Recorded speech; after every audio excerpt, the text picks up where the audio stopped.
It's the Opperman Report. Join digital forensic investigator and PI Ed Opperman for an in-depth discussion of conspiracy theories, strategy of New World Order resistance, high-profile court cases in the news, and interviews with expert guests and authors on these topics and more. It's the Opperman Report. And now, here is investigator Ed Opperman.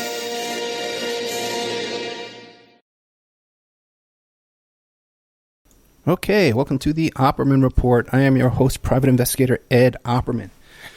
Show's only possible due to our sponsors, cartking.com. That's cart-king.com, 877-986-7771. If you want to get into the mobile cart or kiosk business, you go to cart-king.com. You check out which kind of design applies to your business. They'll custom design it for you, build it for you, then ship it worldwide.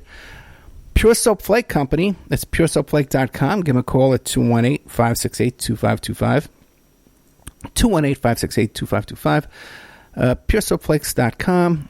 Check out what I got there? Bathe your body and wash your clothes in Pure Soap products that are free of fragrance, GMOs, palm oil, sodium lauryl sulfate, and synthetic additives. I got to tell you myself, I've been putting this, using my towels and my T-shirts and stuff like that, my clothing, and I got to tell you, man, I'm really noticing the difference. I can definitely give it an endorsement to Pure Soap Flake Company. AlmightyGold.com. Gold! Well, invest in gold, right? You don't have $1,000 to invest in gold. So you go to AlmightyGold.com. You can invest in gold for as little as 1/10 of a gram, 1 gram, 2.5 grams, 5 grams. No minimum purchase required. AlmightyGold.com. You can get into the gold business and become an affiliate of AlmightyGold.com. Ooh. So all kinds of good stuff like that. And what was the other thing too? Oh, they got a cryptocurrency backed in gold. What else is left after this? So my sponsors. I think one more. Emailrevealer.com. Adoption investigations, infidelity investigations, email tracing, locates, all kinds of fun stuff. Asset searches, locate place of employment, infidelity investigations. Emailrevealer.com. And don't forget, if you like the show, check out OppermanReport.com. That's where we have our members section and a ton of great content that you won't find on free Friday nights or Saturday nights. Okay, our first guest today is Jenny Murray, and she's the filmmaker behind this excellent film, Las Sandinistas. And the website is LasSandinistas.com, and you could find the film right now. It's on Amazon. It's going to be on Amazon Prime in June. PBS is going to be broadcasting this on PBS Broadcast World Sunday, June 16th at 10 p.m. Eastern. So keep an eye out for that. It's on Doc World. So Jenny Murray, are you there? Yes, I am. Hey, thank you for having me. No, thank you, man. Thank you so much. Because like I said, there was not a dry eye in the house when we saw this film at the Las Vegas Film Festival or at the Inspire Theater on Fremont Street. Everyone loved this film. Oh, thank you so much. That is really wonderful to hear. I really appreciate it. Tell us about yourself, because Jenny Murray. Who is Jenny Murray? Mm-hmm. So this is my first feature film and my first documentary as well. And I was born in Chicago. I went to college in New York City, and that's where I got exposed to film. And for the first time realized maybe I could make my own film. I had a lot of creative friends there and studied Latin American film and Latin American literature and history in college and photography. And after graduating and working a number of day jobs, I worked for Macy's, I worked on a stock trading desk. I usually had 2 or 3 jobs. I grew up in a family that really struggled with money.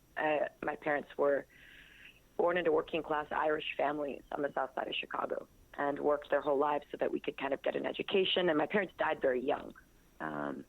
My dad died the year before I made this film. He died the year I started researching it, and I left my job in finance. I was a licensed stock trading broker. I was licensed to trade, and at that moment, there was a big turning point in my own life. You know, our house was foreclosed on in Chicago. My dad worked his whole life, and he died in debt. He was very young, and I was searching also for different kinds of female role models, you know, for different ways that women could exist, not just in empowering ways, also in more easy and fun ways. And these women, the way that they lived was so exciting to me. It was really electrifying, and I felt that they were very alive. I found these interviews when I was debating going to visit a friend working on the border of Nicaragua and Costa Rica. And I'd studied a little of the revolution. I knew a little about it in the Contra War, but I never knew about these women. And I thought that was really weird in a lot of the accounts that they were missing. And even someone with, some education in it, like I was lucky enough to have, I didn't know.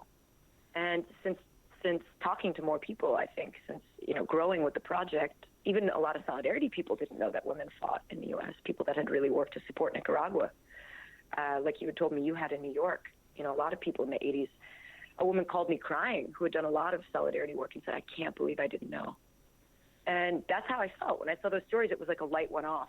And I just couldn't believe these stories weren't really a big part of history. And that as a woman, I really needed to see women not only leading battle, like you see in a Captain Marvel movie, but, leading social reform, creating a new world with volunteers, not obsessed with money, but in a way that was really obsessed with helping the large majority of human beings whose lives were not adequately cared for in the society and by the society. And I thought that was just incredible. So I was moved. I was deeply moved, and it really helped me at a hard point in my life after my dad's death. The story really gave me something that I thought the world could use. I'm so sorry to hear about the loss of your dad. I really, that's heartbreaking. I'm so sorry to hear that. He would have been so proud of this film because it really is it's a masterpiece. It really, really is. And I'm so impressed with this. One thing that really impressed me too was how you captured in these women the dignity, their passion. They're just these women were so impressive. Did you find that as well when you were there filming with them? Yes. I was blown away by them. I was blown away in the first interview that I found online that encouraged me to go down with Sofia Montenegro. She was just she could quote philosophy, quote obscure political history. And these are people that grew up without books, with censorship, without access to books. And they were smarter than a lot of the friends I went to college with. It felt like, that they knew more and that they were really funny and really strong. And even today, being in their presence, it was incredible. I felt like they thought so creatively with such great imagination, and they were so funny and fierce, really. To be in their presence, you felt something in that room still, and they're in late middle age. It was really awesome. Yeah, I guess because they had lived through combat, and then they prevailed. They gave them a certain confidence, to yeah. Yeah, there's a fearlessness, really, in the way that they live, and that I thought, especially in women's lives, it's not something we talk about as much. But I do think there are elements of their lives that a lot of women share.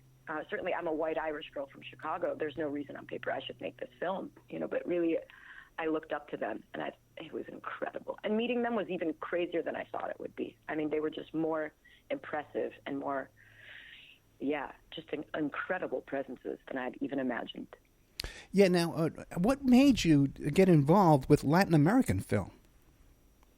In college, it was one of the best courses offered. It was that simple. And the teacher was a man named Richard Pena, who had been the head of Lincoln Center, New York, and he was a great teacher. So I really fought hard to be in that class because it was the coolest film class on offer.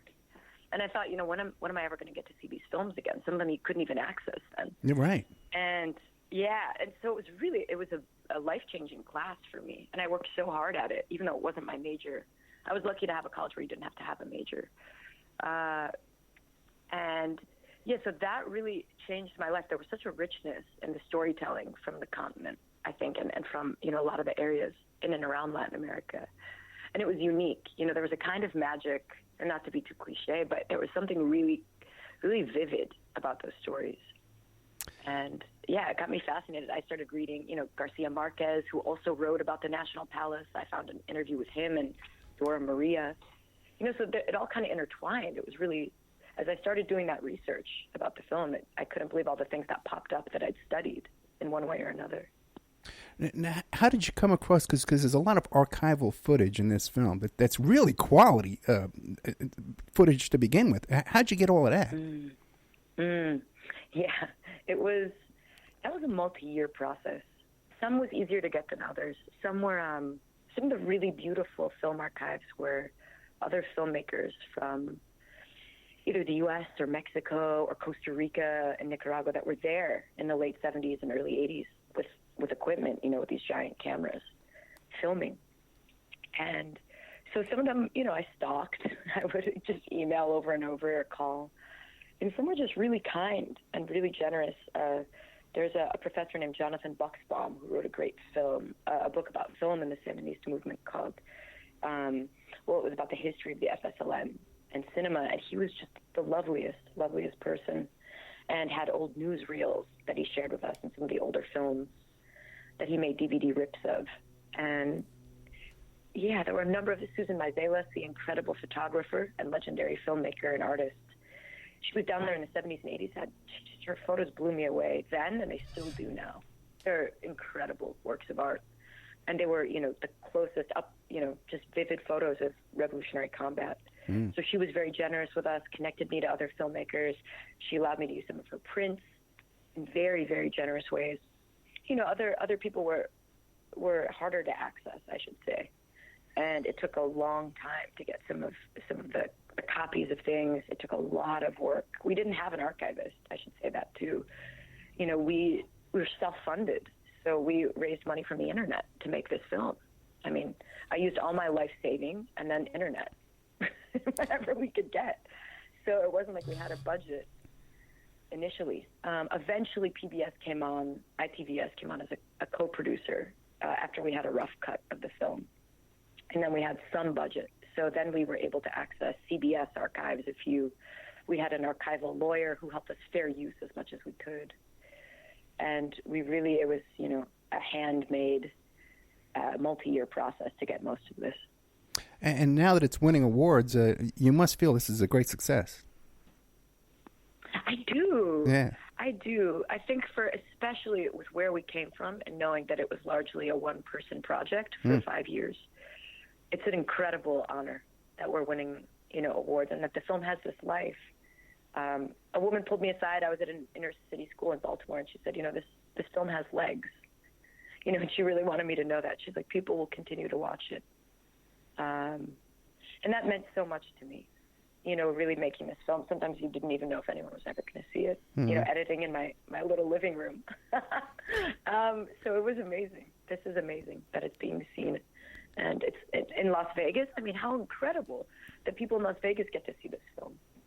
It's just amazing. It was very well received, too. Like I told you, everyone was just stunned. At the end of this movie, you just sit there. And these are all like-minded people, all in support of the revolution. They're all good people, No, what about that now? Because now you've made a serious leftist movie, Are you concerned about being blacklisted now from future projects? Maybe. Yeah. Yeah. It's something I thought about a little bit, but not too deeply. And I think, my dad, who died, would have been a Trump supporter. And I grew up in a house that was very divided. My mom was a Democrat. And I think in her own way, a feminist. And she had her own company, and they fought about politics and fought about everything when I was growing up. And, I think my brothers are still conservative. And so I feel like I'm also from a very divided American family. And at some point with a certain amount of tragedy maybe too, I felt kind of a fearlessness about it. And I thought, no, I'm going to die doing things I believe in. Having worked at corporate jobs, many, and really found an element of misery in that. To some degree, jobs I didn't really believe in, and a system that I no longer, there were a number of things I thought were insupportable about it. I do believe healthcare is a human right. And I do believe that everyone should have access to education through college. And I don't believe you should have to go into jobs that you hate to pay for that or into massive debt to get a basic education. I do not believe that in the richest country in America, on earth, living in America as we do now. So I was willing to make a film that, is risky and that might be dangerous. But I also believed in it. And so I was willing to go and do what I had to do. And I guess you had to make trips down to Nicaragua. Yeah. And I love Nicaragua, so that was a joy initially. And we ended up going a number of times. And it's always a joy. The country is a magical, incredible country. And it ended, working in Nicaragua is very different than working in the United States. Getting things done and hiring, we had a crew that was largely Nicaraguan. So I'd say the majority of people on our crew were Nicaraguan. And, Yeah, it's a special country, and I was really honored to work there and to learn a different way. You know, it functioned very different than any film set in the United States I've ever been on. And I think that's a good thing. I think that helped me grow as someone who works in film, to see how people do it in different countries, to adapt. And yeah, and it's really a beautiful country. So getting to film B-roll there is a privilege. It's incredible. The volcanoes, the mountains, the oceans, you know, the mists in the hills.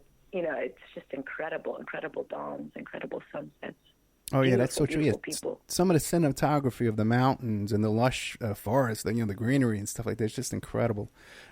But, we kind of got off right into the minutia of filmmaking without describing this film and what it's about. Why don't you give us an idea of what was the Nicaraguan Revolution? Why did these people want to revolt against this Somoza? Give us an idea. Yes. So there had been a dictatorship in Nicaragua. The Somoza family they were in power for about 40 years. And, so it was a long, multi-decade dictatorship. And the film opens in the chapter of kind of the U.S. Marines coming and occupying Nicaragua in the early part of the 20th century.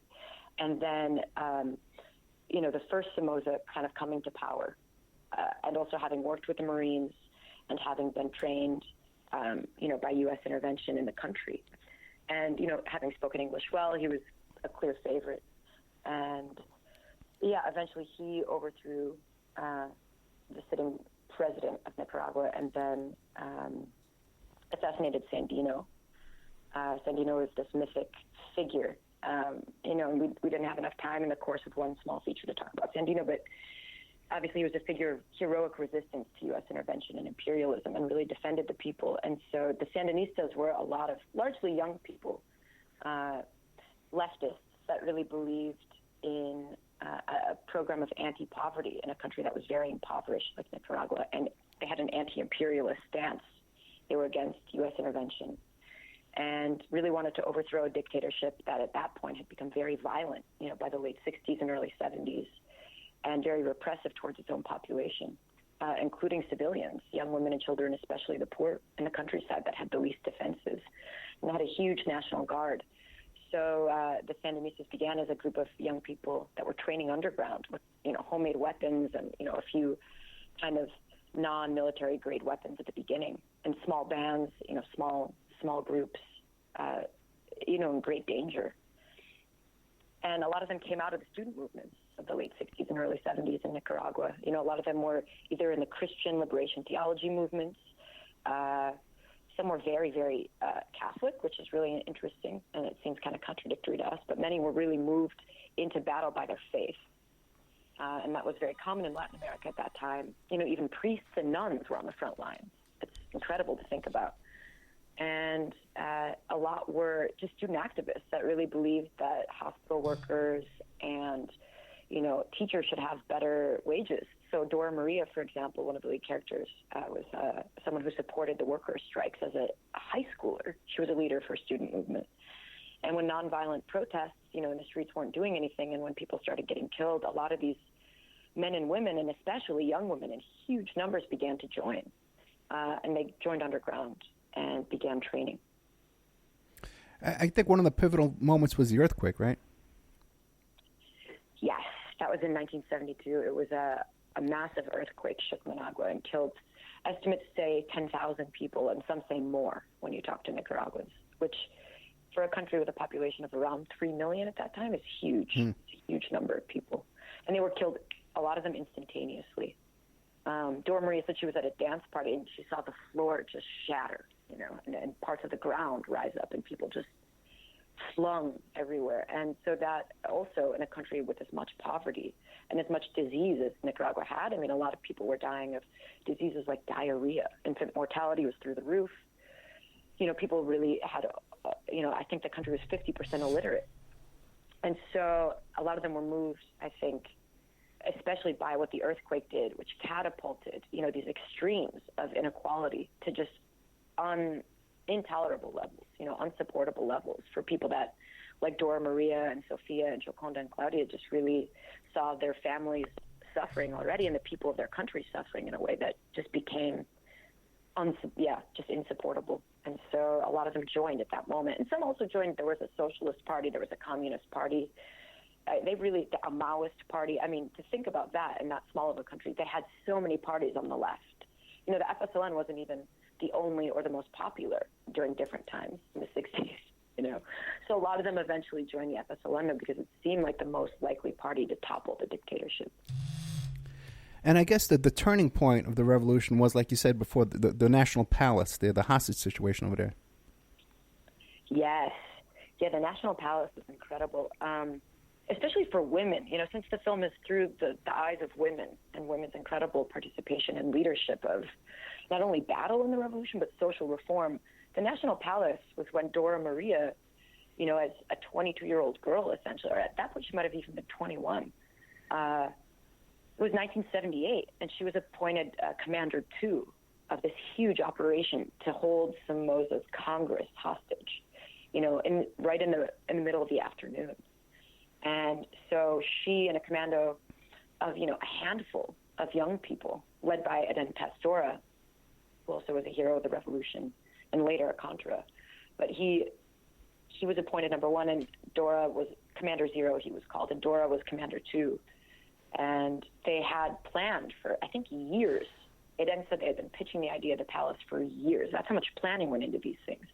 But they dressed as National Guard members. So they were disguised as Somoza's own guard. And they got their hair shaved. And Dora Maria was the only girl that was going into the palace. Daisy Zamora, another wonderful character in the film, was there supporting and, you know, getting everyone ready for the palace. Although Dora Maria was the only one who went inside of the women featured in the film. And with a bunch of other young boys, many of whom she said had never even fired a weapon. And they were going to hold 2,000 people hostage and try to get a ransom. They were going to ask for $10 million and the release of all the political prisoners. At that point, there were a number of political prisoners, and then planes out of the country.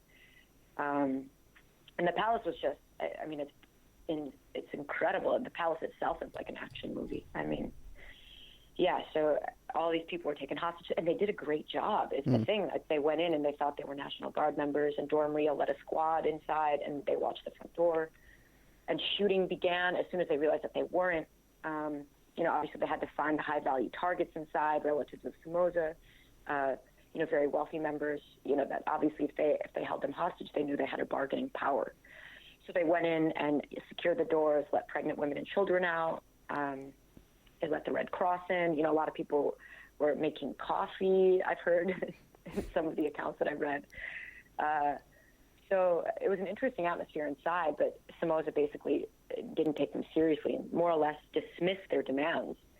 And so the guerrillas, you know, were exhausted. I think some of them were falling asleep, yet they have to have their weapons in their hand and manage, you know, so many people. And, yeah, so, I mean, eventually after a few days inside, they were able to do it. Somoza realized that they had basically sent him this ultimatum. Within 4 hours, if we don't get our demands met, then we're going to start killing people. And they were serious, you know, and that's, you know, from a moral standpoint, it's extremely complicated, you know. And I think when the movie tries not to take a side about this, because it's an extremely complicated situation. And, you know, a lot of people may disagree with the stance that the Sandinistas took. And, you know, it's complicated. And so, but Somoza wrote back and eventually did, a few hours later, acquiesce to their demands. And so they didn't have to start executing prisoners. And they left, you know, with basically a ransom and most of their demands met and the freedom of the political prisoners. And Daniel Ortega was one of those prisoners that was released. He was released in the Castillo raid, which was in 1974, which was a dinner party at the U.S. ambassador's house. Or, sorry, at Somoza Minister Chema Castillo's house, but it had been a party for the U.S. ambassador right around Christmas. So he was released then, and then had sort of, he and his brother Umberto started, I think, gathering power and gathering a kind of respect within the party that they built up through 76 when Carlos Fonseca, who was one of the original founders and the beloved leader, was killed. So the focus of the movie is then after how these women led these actions, you know, again, like you said, with very little training, and they even talk about how, well, we were being shot at, so we were just shooting back. We just wanted to survive this little battle and just move on to it's just so beautiful the way they tell these stories.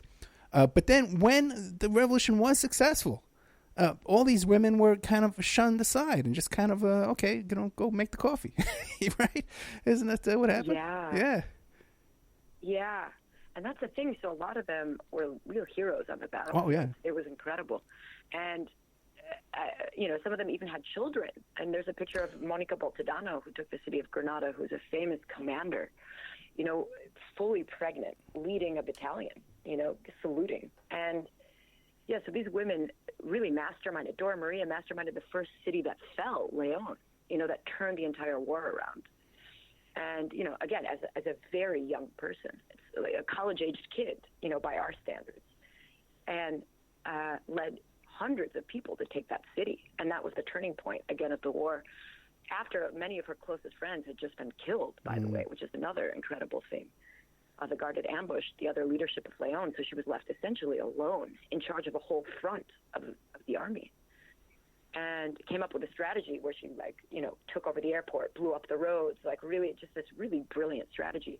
So these women, even women like Daisy, who had been a student activist and came without much training and really trained with grenades, trained with, handguns, rocket launchers. She's this very delicate poet is what she looks like. And then the reality is that she's, shooting a machine gun behind a bush in battle within a few months. And a lot of them, again, gave birth, and then sometimes within their, even after they, one day shoot a machine gun, they'd be expected to do the dishes that night and clean up after the other men. And Daisy couldn't really, especially women like Daisy that were lucky to have, a fair amount of education, saw how insane that was, to the double standard of being expected to be, leading battle, and then at the same time doing the laundry that same night for the people doing the exact same work as them on the battlefield. And that was something I think, were never able to live down. I think they all hoped, because they had worked so hard, I think they just assumed they'd be in leadership positions naturally for all that they had done after the victory. And unfortunately, those little instances, like you pointed out, having to cook or clean in the army became, after the victory, something that ended up not just being a little issue, it ended up becoming a large, sadly, kind of archetypal issue that ended up destroying a lot of the advances that they had made during the war.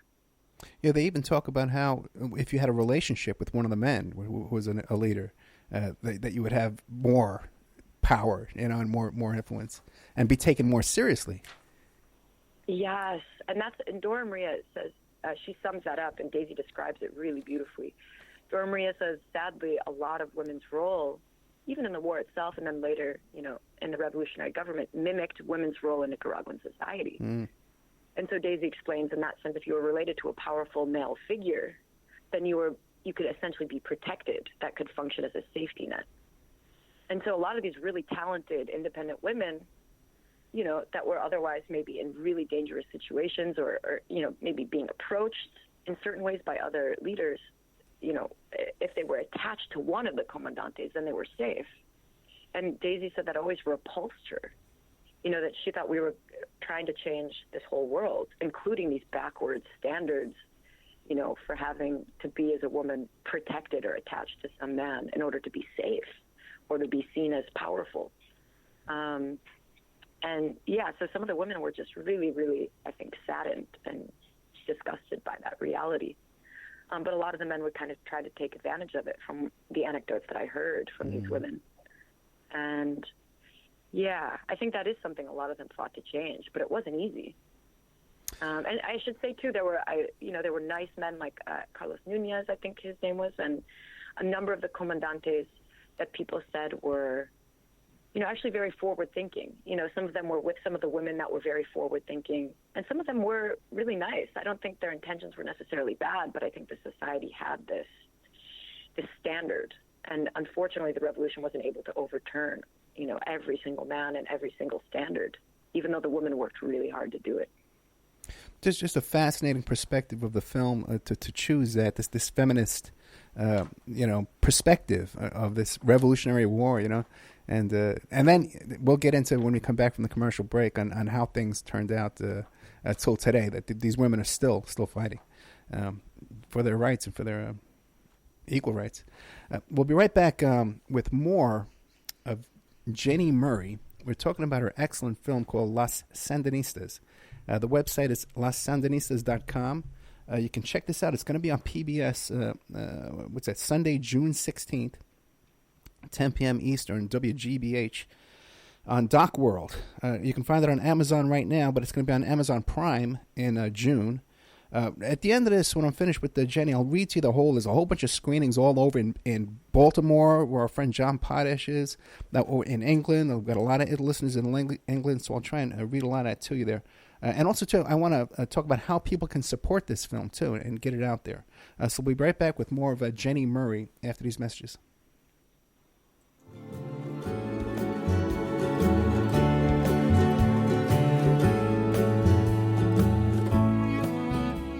And now a word from our sponsors. AlmightyGold.com. Get your gold in affordable quantities. 1 gram, 2.5 grams, 5 grams, no minimum purchase required. Why save in paper when you can save in gold? AlmightyGold.com understands it's difficult to afford gold in large quantities. No one can afford an ounce of gold. This is why Almighty Gold has introduced to you Carat Bars, a most reliable company where you can buy gold in minor quantities from as little as 1/10 of a gram. That's like $6. Each gold bar is inset into the Carat Bar frame, which is a standard credit card size, and it's covered by a safety laminate. It's imprinted with a unique DNA for counterfeit protection and provided with a blacklight authenticity signature on the front. Gold, AlmightyGold.com. They have a cryptocurrency backed in gold, and you can become an affiliate at AlmightyGold.com and make a commission from any gold that is purchased from your affiliate link. It's contact us at almightygold.com. That's their email address. Contact us at almightygold.com. Gold! Have you ever thought about opening your own mobile cart or kiosk business? Maybe add new point-of-sale locations across the country quickly, or bring in revenue by adding coffee, food, or retail services to your office building, warehouse, or lobby? CartKing.com is the answer to your needs. CartKing.com is a North American designer and manufacturer of the finest mobile retail, coffee, food, carts, and kiosks that money can buy. For 20 years, CartKing.com has been working with clients across America to provide indoor and outdoor carts and kiosks for any application. That's www.cart-king.com. Give them a call at 877-986-7771. Tell them Ed Opperman sent you. So you go to the website, CartKing.com, you check out their different designs and models. You pick out which design applies to your business. They'll custom design it for you, custom build it for you, and ship it worldwide. CartKing.com. PureSoapFlakes.com. 218-568-2525.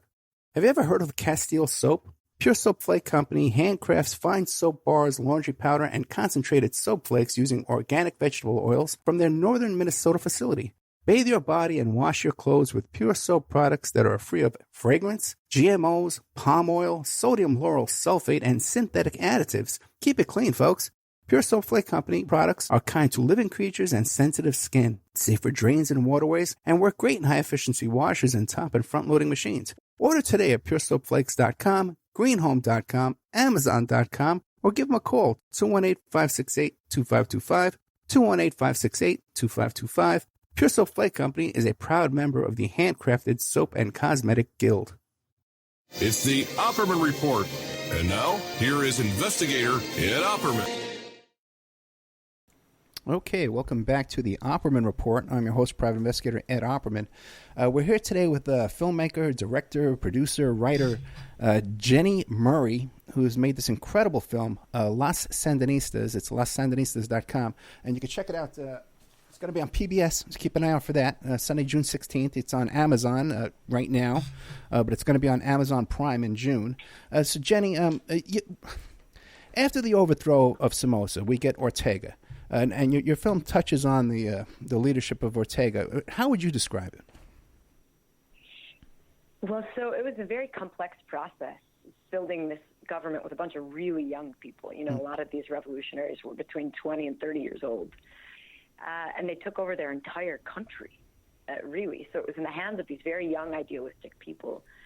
And Ortega had grown up poor, and, he'd been involved in the revolution, although many people have told me he wasn't a great leader in combat, compared to someone like Dora Maria, one of the characters in our film. However, he was a part of this national directorate that ended up coming to power in the very early 1980s. And so initially he was very idealistic and, really oversaw a lot of the, became an important person in the FSLN.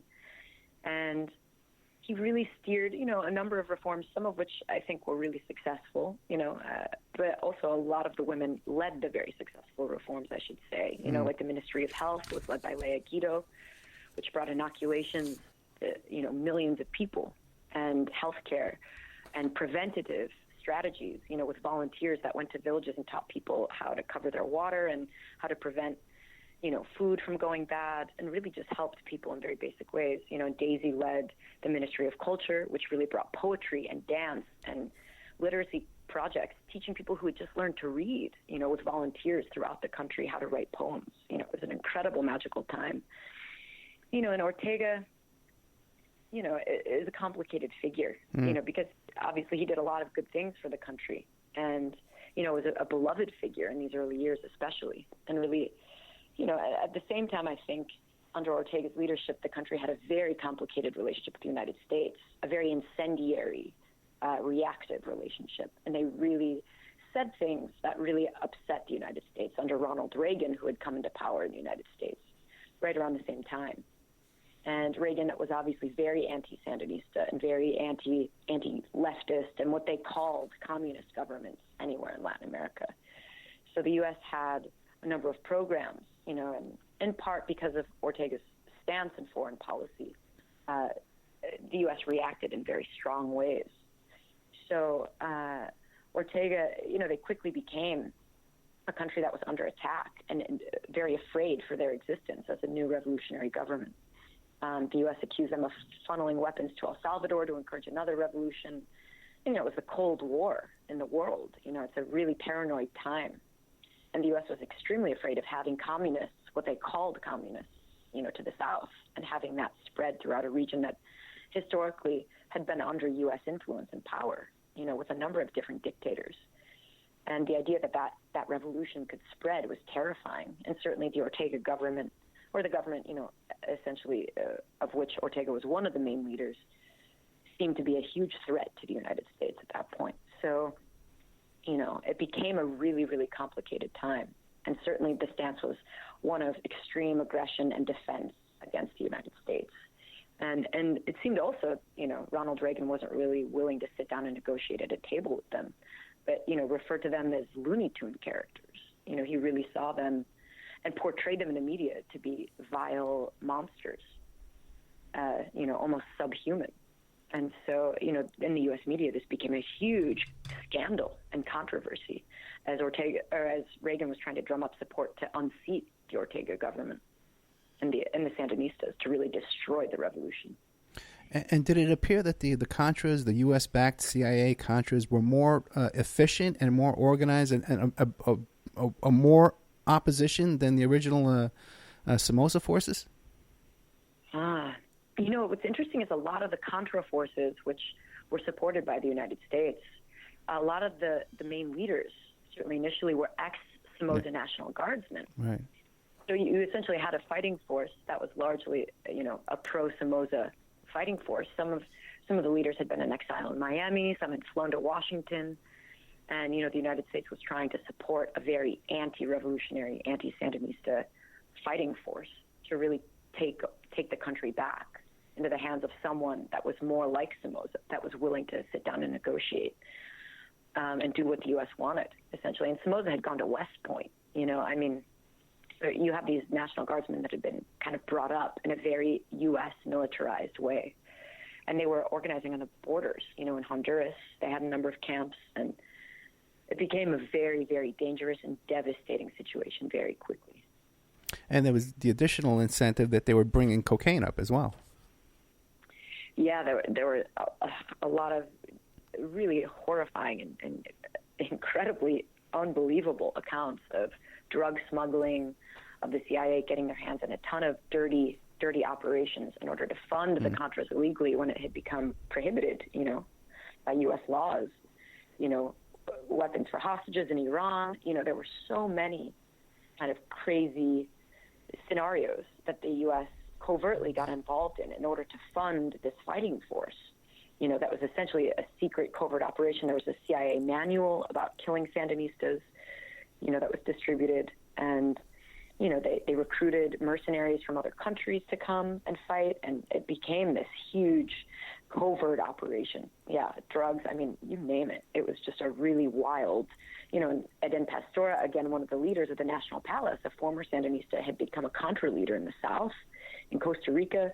People say he was involved in a number of these operations. It was a very, very complicated, extremely bizarre scenario. But then somehow, there was an election and Ortega was voted out. But then somehow Ortega comes back in, and there was some type of a compromise. There was some kind of a peace was established with the U.S. What went on there? Yes, so the Contra War was, nearly a decade long. Right. And, tens of thousands of Nicaraguans are killed, by the way. And, the U.S., it becomes a scandal. Oliver North in the U.S. is put on trial. It's on TV. Are you illegally funding a war in Central America with U.S. funding? And it was a huge scandal. And so essentially, Ortega had been elected in '84. And some people dispute the legitimacy of the election, but so Ortega was essentially the leader. During the Contra War years, and then, the bloodshed. It just got to a point where there were elections. At the very end of the 80s. And people were so sick of the war. Nicaraguan mothers were tired of losing their children. Children were having to go and fight because, it was a tiny country. And in order to defend themselves from the U.S., they had to do extreme things. So, all these young men and women were dying after they had just fought a revolution. To imagine that, families still torn apart, all kinds of things had changed. And I think because people were really tired of it, essentially Violeta Chamorro, who, and some people still really look back at her election as a positive thing. It depends where you stand on the spectrum. But essentially people saw this woman, Violeta, who was the wife of a famous anti-Somoza journalist, Pedro Joaquin Chamorro, who was assassinated and who's, his killing was essentially one of the things that brought a lot of middle-class people against Somoza and really helped support the Sandinistas' rise to prominence in the country before the revolution. So she was a kind of neutral figure in a lot of ways, and she was an anti-war figure. People saw her as someone that would unite the country in peace because she could cooperate in different ways with the U.S. in a way that the Sandinistas were just unable or unwilling to. And so when the election came about, for the 1990 presidency, Violeta was essentially elected. I think largely, and it was a shock to the Sandinistas. They couldn't believe, after all they had done, that this non-Sandinista figure was elected, but she was, and they respected that vote. Ortega said, to his credit, we're going to have a peaceful transition of power. She won, and we're going to transition. Because these militarized people couldn't believe it. But essentially, once I think the U.S. felt safe, they were willing to negotiate. And once Violeta was, a figure that they realized, and the Sandinistas would transition power to her, they were willing to negotiate to end the Contra War. And the Sandinistas, to their credit, were willing to negotiate too. Everyone wanted to stop the war at the end of the 80s. No one could stand it anymore, it felt like. And so, essentially when Violeta comes to power, they transition into a different government, and the Sandinistas are out. They're supposed to give back everything that they had and transition the whole country over. And, a lot of people, I think, were very grateful to just have a moment after all of that bloodshed, to try to start healing. Now, your documentary doesn't touch on the allegations of Ortega being involved in the drug trade. Did you come across any of that? Not directly.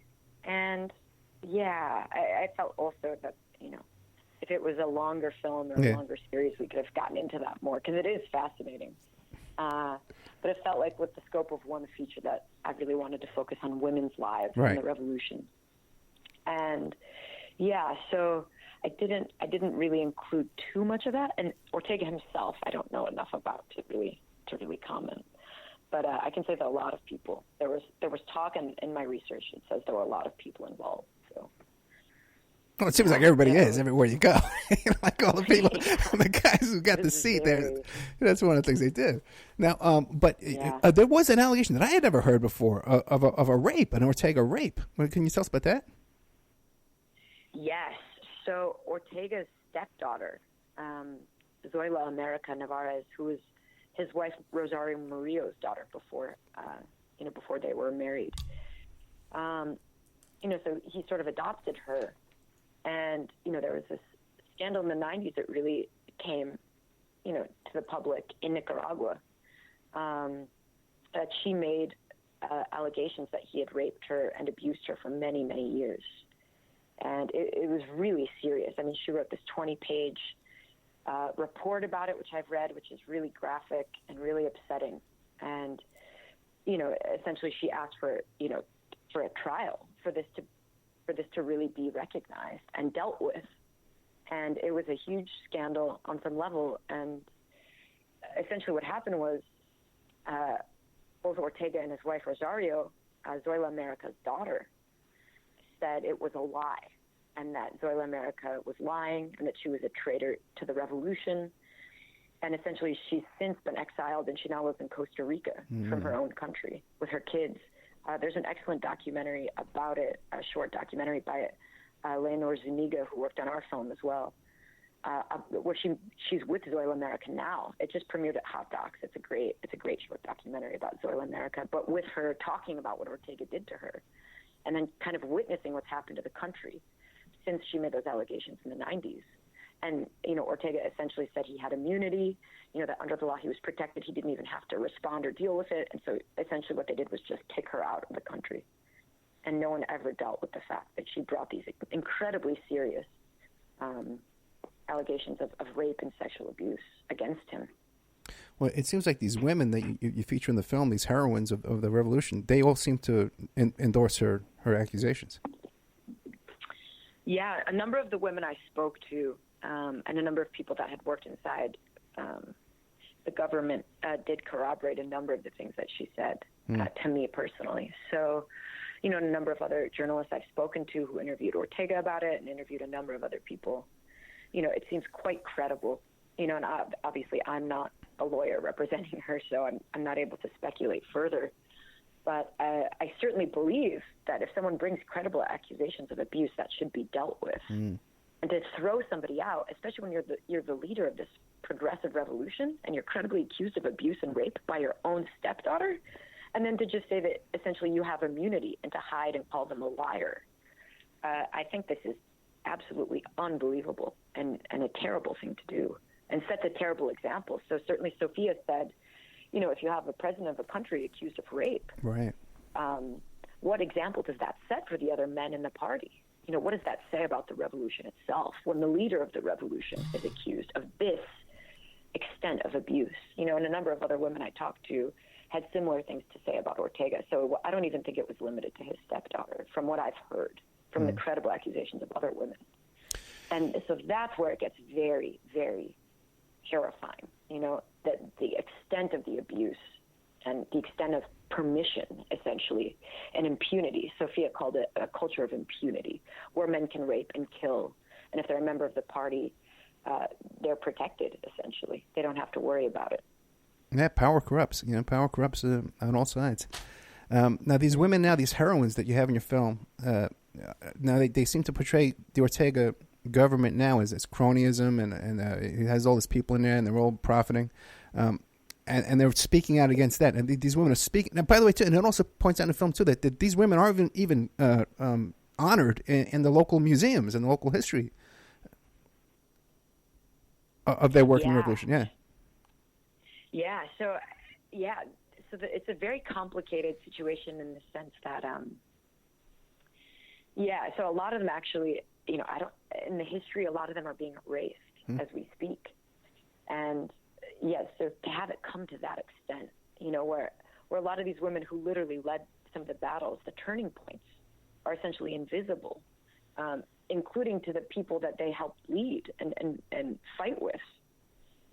So Ortega, one of the things that he's done since he's come back to power in 2006, I think, and his wife Rosario Murillo, who's now vice president, is essentially, at least according to the women in the film, sort of power grab, right? And stack the Supreme Court, stack the Congress, really essentially create their own army, a police force that's essentially beholden to them, no checks and balances. And so it's a really dangerous situation. And if people, they say, to their credit, the government says, we have half of the Congress are women and we're extremely progressive. But what does it mean if half the women are in Congress yet they can't speak or dissent or even question a policy? Or what gender representation, what does that matter? Essentially, one woman I heard was she abstained from the vote about the canal. She didn't even say no to this, policy that Ortega wanted. She just abstained and was fired immediately. Leticia Herrera was fired, a very loyal, devoted Supreme Court justice in 2014. She had been a commander in the revolution, and she published a memoir and was fired while we were filming in 2014. And she wouldn't speak, but I mean, the amount of, the people that they've thrown under the bus that were important figures of the revolution for decades and loyal members of their party. Essentially, as soon as they do something that they don't approve of, without any, again, checks or balances or due process of law, they're thrown out. And what is a government if you can just throw people out and it's extremely arbitrary and your friends, are stacking all of the branches of power? So that's sadly, it seems, where the country is today, and why so many of the women in the film are leading, hunger strikes for political freedom and, marching for democracy, marching for an end to this government. In light of the fact that, at least when I started making the film, Ortega had, by some measures, by some polls, a 65% approval rating. I should say that he's helped with electricity, he's helped with roads. They have programs that help a number of Ortega loyalists in different communities. Really poor people have seen benefits. So I think Ortega's certainly smart. I think their strategy is intelligent, and they kept power for a long time that way. And behind the scenes, we're really concentrating all power in their hands while doing these gestures to make poor people feel very taken care of. And then again, too, without consolidating power, against such great opposition, international opposition, you're going up against the whole United States government, and all the power of these international corporations.